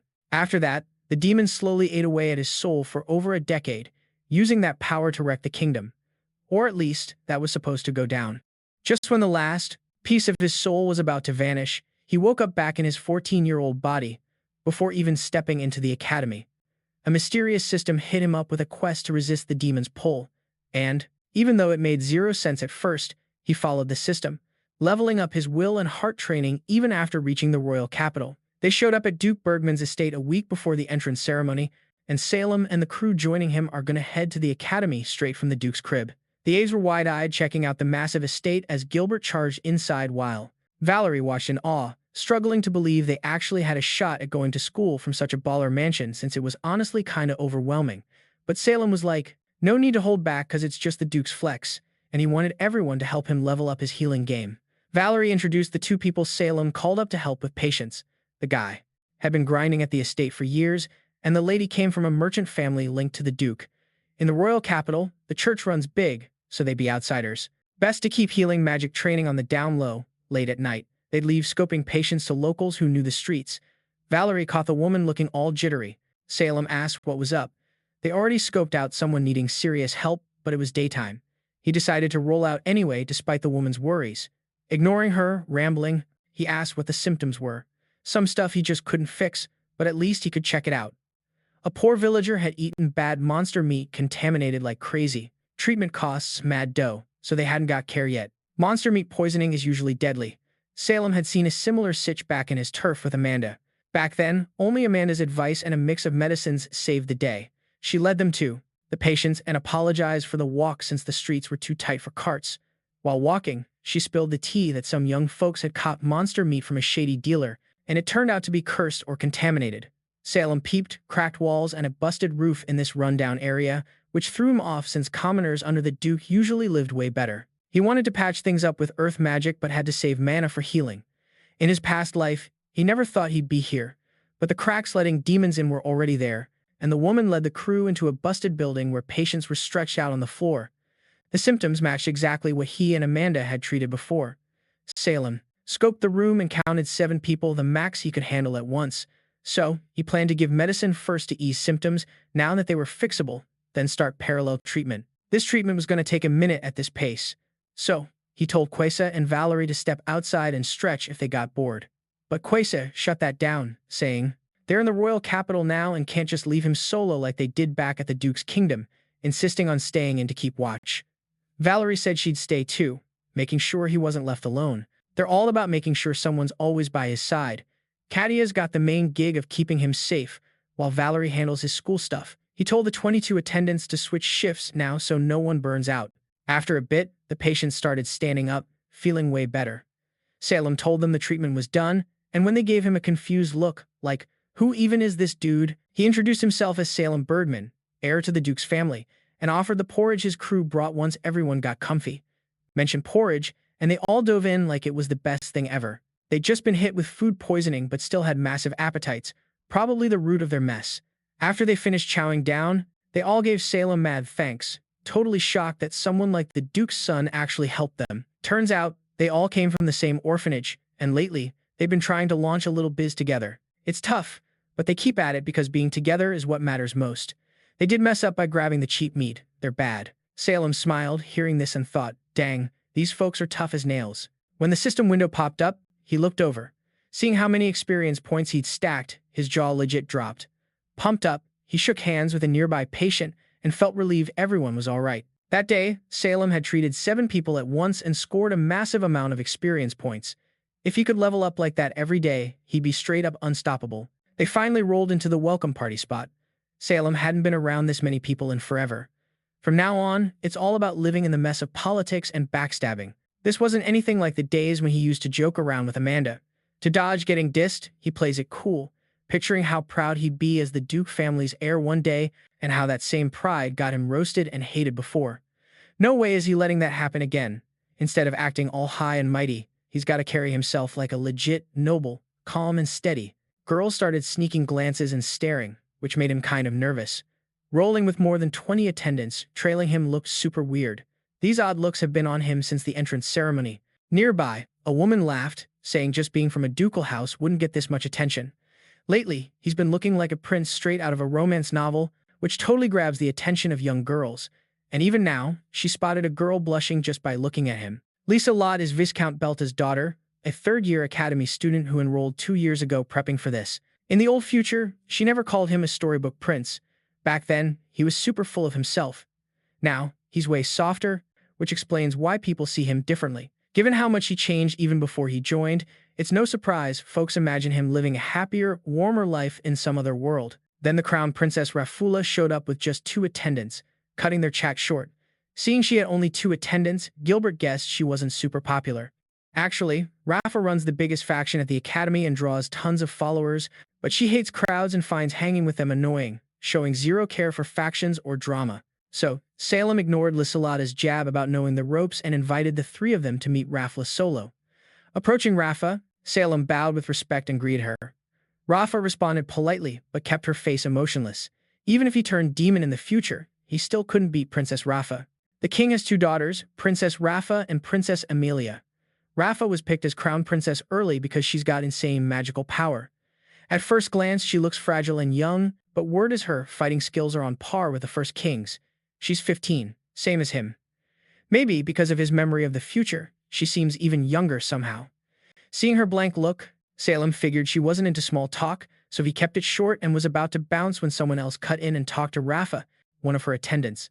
That's gotta be Gelsina Durante, daughter of Earl Durante and a candidate to be a royal attendant. The Duke family had already asked the Dante family to help bridge with the princess, so she's here to keep things smooth. Even later, she stayed nice to him, at least to him. After they slipped away, Salem rubbed his head, glad he survived that. Now, he just has to wait for the others to say hi. He still can't picture getting close to Rafa. Despite her crazy power, she's quiet and distant, but in all-around skill, including politics, the Marquise's daughter could be a serious contender. Suddenly, a long-haired woman walked over to greet him. Nadia Louvier, oldest daughter of Marquis Louvier. That's the one. People say she's even more capable than the princess. House Louvier sent 24 students from their lands to this academy, even more than his house did. In the future, he remembers that after the capital fell to demons, House Louvier held out till the end, saved tons of people, and helped refugees cross borders. Her leadership back then was unmatched, and he's sure soon she'll be key in the fight against demons. Nadia said Salem's rep already reached their marquee, and she heard so he whipped up some magical gear for the struggling villagers and has been low-key healing the sick lately. Honestly, it's pretty dope, and she's hoping to level up to his vibe someday. Once she dipped, Salem gave a sly grin. He just picked up healing magic not too long ago and kept it on the down low, but she already caught wind. Gotta hand it to the Mackie fam's intel game. No wonder she rolled up so confidently. Meanwhile, Lisa Lott was holding Gilbert back from chasing after Nadia. Right then, Dora's twin bro popped up to say what's up to Salem. Mark's the 3rd son in the Armido crew, a pretty big deal family. Salem turned with a grin. Long time no see. Mark was one of the few dudes he actually vied with back in the academy. He wondered if they'd ever be tight again. Mark quickly answered, by throwing down his support for the church. Looks like reconciliation ain't happening anytime soon. Sarmento's got mad ties to the church, so someone like Salem rocking healing magic without that whole church rep thing? Yeah, they definitely can't get on board with that. Mark's uncle's the Archbishop of the capital church, the top dog in the kingdom, and the Sarmento lands sit right next to the Holy Kingdom, so they're seriously under church control. That wraps up the noble fam greetings, with Gilbert's crew griping that Mark and Nadia are straight up annoying and Valerie hyping up the squad to prove their Duke family is the top dog. The nobles from Salem's side looked fresh, but they're basically warrior types holding down their turf by force and had some serious fire in their veins. That meant Salem had to keep their wild energy in check too. He gave a wave and told them to chat up anyone who caught their eye, especially the big shots from the capital or other lands. The freshman welcome bash wasn't just a noble thing. There had to be a commoner hero somewhere around. But there's an unspoken rule about zones, and this side's strictly nobility. So hunting him down now would only make waves, and Salem wanted to link up with him. The commoner hero who clapped him after he turned demon. To dodge a future where demons wreck the kingdom, Salem's plotting to make friends at the academy so that when the time comes, they can actually chat about what matters. Number 1, that common hero. Number 2, Mac will be down. They'll need his combat skills and her leadership to stand up to the demon threat. But right now, Salem can't just casually chat with either, so he's got to wait for the perfect moment. Then Lazaleta stepped up, snapping him out of his thoughts with a comment about how much he's changed since last summer. He's been replaying his life since last fall, and a ton's gone down. Lissa must have heard about his latest moves in the capital, which explains why she's acting different. Since healers are usually chill, he figured saying his healing magic mellowed him out would keep his leveling low-key. A year back, Salem looked like some slick but nasty villain straight out of the worst show ever. Now, after all this time, he's the kind of hero you'd find in a shoujo manga. She could barely believe it. He's all gentle, polished, calm, and soft-spoken. A dreamy noble type that feels like a fairy tale, at least that's what she thought. Her imagination totally ran wild. Salem was left completely shook. Lisella wasn't always this way. The Lisella he knows in the future is cooler, steadier, and more grown-up. Honestly, she's kind of his type. He had zero clue what was going on here. Lissalot giggled, wondering if he was faking it. Still, she was stoked to see this side of him. She was sure girls from other noble houses wouldn't be giving him any peace. One thing's clear, though. Salem had majorly misread people till now. Lisa Lade pointed out the group of girls closing in on Salem, wanting to talk. No surprise there, Salem's totally popular. He glanced around, kind of freaking out as girls swarmed him. This had never happened in his previous life. First day, and already so many wild surprises. From here on out, his school life's about to get way more hectic and chaotic than he ever imagined. First semester classes kick off today. This is Salem's second shot at school, so he's got to stay sharp and avoid going full demon again. His immediate goal? Hit level 50 for the system's main quest. First up is swordsmanship class, where they gotta wear armor and only use sword skills. No body buff magic allowed. The lessons flow just like before, his time rewind. When the instructor asked for volunteers for the first match, Mark shot his hand up asking to duel Salem. She rolled her eyes but agreed. Mark's salty, but this works out. Salem can treat this as legit sword training, cause Quasa said he leans too hard on magic. When the match kicked off, their swords collided instantly. Mark sneered, saying he can tell Salem can block now, and they're even Steven for the moment. Mark hit harder though, making it tougher for Salem to defend. Mark's a beast, so every hit packed a punch, and Salem was at a clear disadvantage with his lighter frame and no body-enhancing magic. He gritted his teeth and tried blocking like crazy. No dice. Mark took the win. Feeling all high and mighty, he bragged about beating the Duke's oldest son. Honestly, no reason to flex like that, it was just practice, and they hadn't even used magic. Salem swung back to his crew and caught their stressed faces. Gilbert spoke first, asking that if anyone challenges him next time, a skilled subordinate get the right to fight for him, cause a noble's rep depends on results. Gilbert's clearly a beast with a sword, but Salem thinks people get better by facing tougher foes, even if they catch L's. Yo, he's not wrong, but that kind of vibe ain't gonna fly here. They hyped dude up, so he had to step up big time. Now he gets it. Before, all that hype just flipped into mad pressure, and it totally crushed him. After taking a loss to the hero right off the bat, he almost lost his marbles. Thinking about it, Salem hasn't even crossed paths with that random hero once. In this school where the fancy kids run the show, a regular kid barely gets noticed. But back in the old timeline, dude had mad presence. He messed up. The hero only got famous because he beat Salem before, but this time, he had to face Mark instead. That meant another cringe-worthy L. He regrets showing up, but it's gotta be done. 3 days later, they had another sword fight class match. Mark threw down a challenge to Salem again, but Salem bounced, saying a rematch would be a total snooze fest. Ignoring Gilbert pushing him hard, he went hunting for the hero he needed to face. Knowing losing twice straight would bummed out his crew, but no choice. He had to blow up the hero's rep quick and level him up, cause if the demon pops off while the hero's still weak, they're toast. Mid-search, Rafa pops up and challenges Salem to a spar. Major bad timing. He can't say no to a princess's invite, especially when she strikes at the worst moment. Passing it to Gilbert ain't an option either. Rafa's got insane power, so even dropping a match to her wouldn't be as bad as losing to Mark. Salem bit and pulled his blade. Seeing Rafa up close, she looks kinda delicate. Her frame makes her seem light and vulnerable. But he knew her strength was no joke. No wonder she went after him after he turned demon in the old timeline. Salem blocked her strikes, but it felt like a million blades hitting him at once. Rafa finally got into Salem's zone. After a few clashes, she pressed her sword to his throat, forcing him to throw in the towel. Her crazy skill makes her size irrelevant, she's on a whole other level.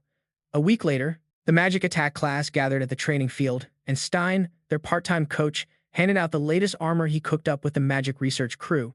Gear that cancels out incoming spells on its own, so it's safe to go all out in today's battle drills. Gilbert didn't buy it, and Salem said Stein was just being his usual Stein self.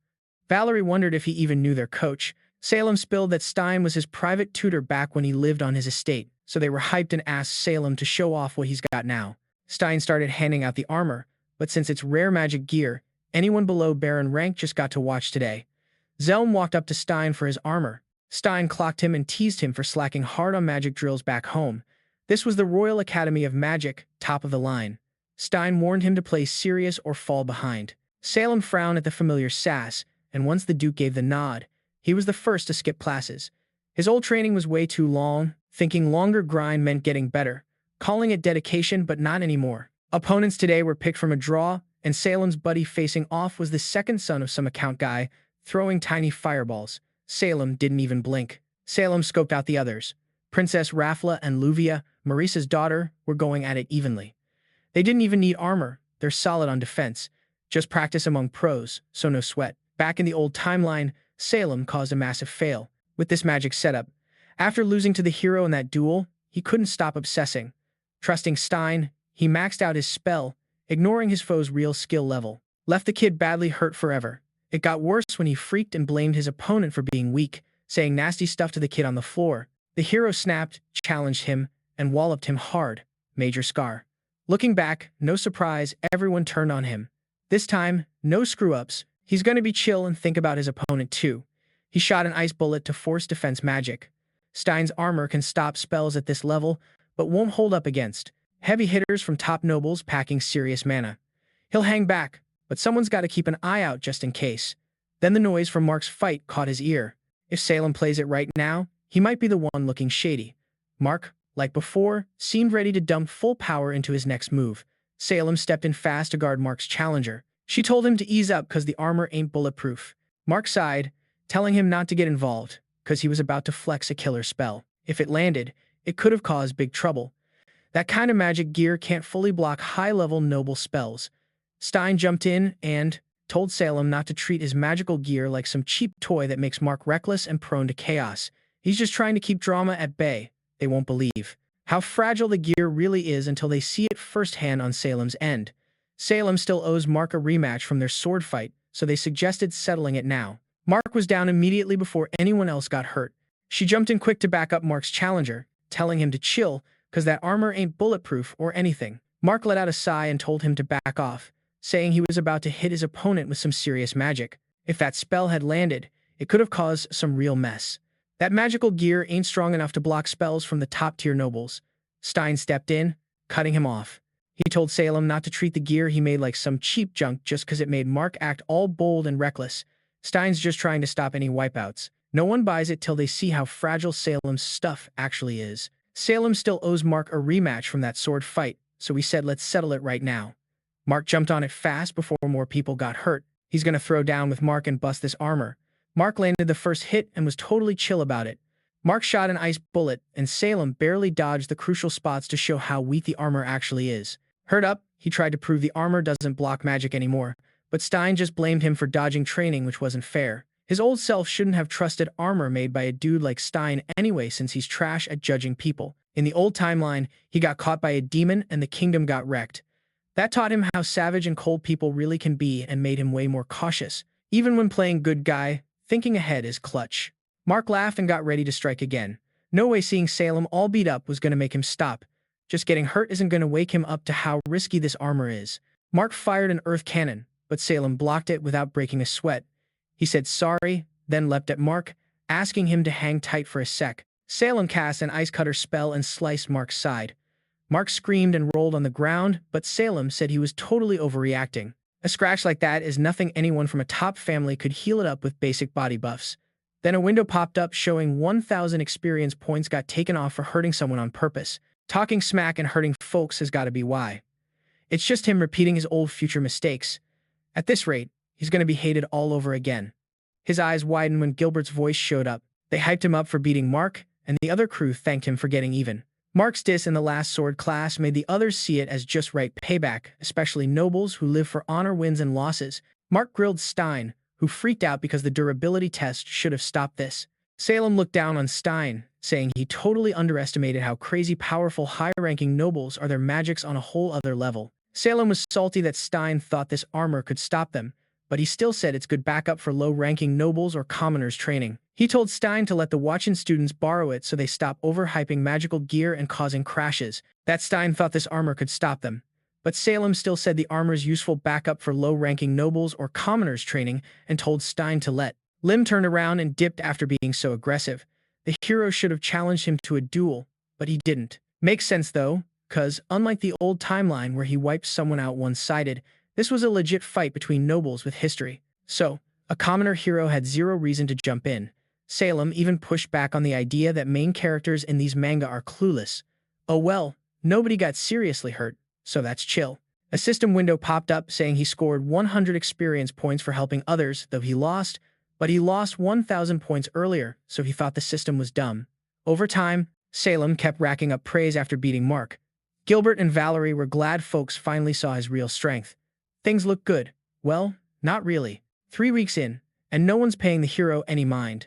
Back in his old life, the hero became the Academy's star quick after taking down Salem. But this time, that didn't happen. If no one's noticing him now, that's bad news. Here, anyone not in a faction just gets basic school stuff because noble magic is a family secret, not taught to outsiders. To learn the real magic, you gotta have connections. The hero's gotta get noticed as soon as possible and join a real faction, cause he won't get stronger unless he's where he belongs and they'll need him if they want to stand up to demons later. Salem hesitated, thinking about calling out the hero, but the dude's from the royal capital and now ignored. Normally, he'd be in the princess's faction. If Salem just rolls up to the hero, he probably won't listen, he's not the type. Playing the whole obey the nobles card won't work either. Salem needs some solid reason to chat him up. Spotting Salem's face, Valerie suggested they stroll in the garden, and Gilbert was down, as soon as possible. They acted way different around Salem than they did in his last life. Before, people being super polite used to annoy him, but now he's chill with it. As they walked the garden, they heard noise in the courtyard, a group of nobles ganging up on someone. Salem had to jump in, but the dude dodged every hit. Frustrated, the nobodies all threw their magic at once. He blocked it and then used wind magic to blow them all back. The hero stepped aside and started walking off.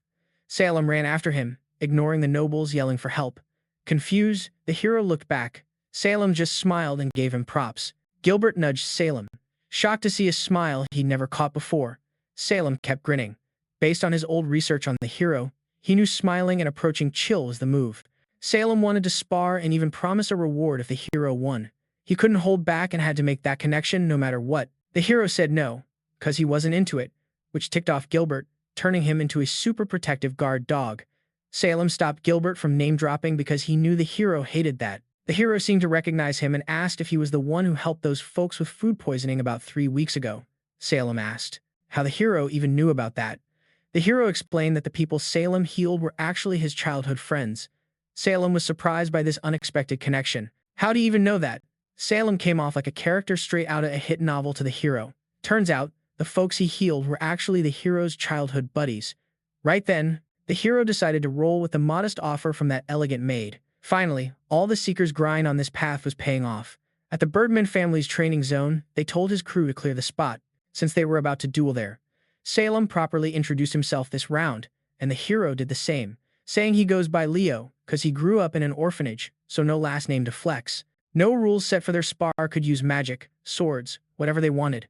The duel kicked off with Leo charging and swinging his sword and Salem blocking with magic. Facing. The dude who thumped him in his past life felt kinda off. No attack Leo threw could break through Salem's defense. Gilbert and Valerie were yelling hype from the sidelines, and Leo looked mad confident, or so he thought. Leo's no joke. He's not dumb enough to slip up and take a deadly hit, and Salem can't land that knockout punch either. That trust had him sparring loose because he believed in Leo's skills. This spar was 15-year-old Leo, before he made waves. Salem's packing memories and training power up to 17 years old. They had the edge here, so they fired an ice bullet Leo's way. She told him to go all out. Dude's probably seen Salem's moves already, so he could use that wild wind magic he showed off in the courtyard. Leo balled his fist and unleashed his wind magic. Didn't even dent Salem's barrier. Salem wanted Leo to flex those flashy spells so everyone could peep just how beast he really is. Gilbert threw an arm around Leo like they were tight and hyped him up. Gilbert and Valerie had just met but were already trying to reel him into their crew. Salem cut that off and apologized to Leo. Nobles usually act like that when they spot talent playing it cool but low-key respecting the commoner. Salem thought the royal fam was kinda weird because they should have already known Leo's skill. Every squad wants a powerhouse like him, and if he joined a duke's house or faction, they'd offer him top-tier perks. But Leo wasn't about ditching the land where he grew up. So, they held back on pushing the recruitment hard. Salem reminded the crew not to badger him either, because he didn't want to blow up relations with Leo over some desperate begging. Setting that aside, Salem invited Leo to train at his spot after class because it'd be a waste to leave him where he's at. Leo's attacks pack a punch, but they're straight up basic. If someone locks down their defense, they can easily tank it. Like, if he mixed that wind magic he just dropped with fire magic, he could pull off a much harder hitting spell. Salem showed off by casting that combo magic on a target. Then he told Leo to give it a shot to level up. Leo tried mixing wind and fire magic. Like Salem, he nailed the hit. No surprise there, one look, and you know. Before time flipped back, Salem lost his cool, seeing that kind of talent close up. Now, all he wants is that power on his side. Funny how vibes switch. Even though Leo already got it down, Salem warned him this ain't the end game. Leo asked what he meant, cause that wild magic copying skill of his caused mad problems in Salem's past life. Noble houses spent generations crafting these combo spells, so it's proper to ask before borrowing them. And Leo frowned cause it sounded like a pain. Still, he knew not to say that out loud. Strong magic is crucial to keeping the kingdom safe, and if he could use other houses' magic smoothly, that'd be fire. But nobles are stuck on their manners. So, he had to ask nicely before using another family's magic. Even if it's a hassle, and Leo's got no title, he just had to send a letter. The letter format was kinda tricky, but someone could write it for him. Since Leo was flying solo, Salem asked Valerie to handle writing the letter to the Cole family. Life here at the academy runs on unspoken rules that are tough for newbies to get. Something else went down earlier in the courtyard. The first Magic Academy is packed with nobles. In his last life, Leo kept getting called rude, but it was mostly the royal fam's fault. Even as a commoner, he's still a citizen of the capital, and if they were gonna enroll him here, the least they could have done was hook him up with a guide or something. Kinda late to spill all this now, but if he needs a spell, he just needs to check in with them first. Salem told his crew to keep an eye on Leo, and they were down. Gilbert told Leo to hit them up for anything, and if it got tricky, Valerie could help him sort it out. Leo looked at them a sec. Remember to thank them first, Salem said with a grin, hoping this would help their bond from now on. Then a pop-up showed he'd earned 200 experience points for helping out a lone classmate. Seems like the system officially tagged Leo as a loner. Back in his old life, losing to Leo bruised his ego, but he was probably struggling too in an academy full of nobles. Salem seemed to spot a side of Leo he never caught before. That's a wrap. The chapter closes at 8. Thanks for watching. Hope you dug this manga.